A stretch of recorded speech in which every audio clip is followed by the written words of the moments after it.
Muhammad Seggirinya Ssemanda. Oyinza okugamba nti atambudde olugendo oluwanvu kyokka mu kaseera akampi ddala ng'obulamu bw'ensi gy'ayabulidde.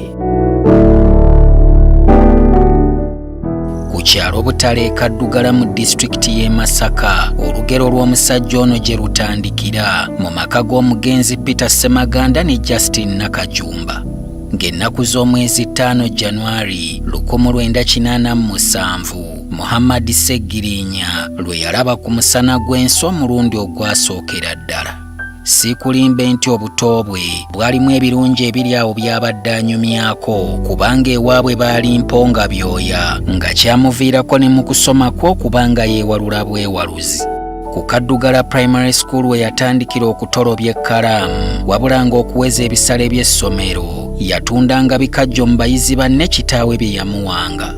Ng'atuuse mu siniya tewaali ssomero ddala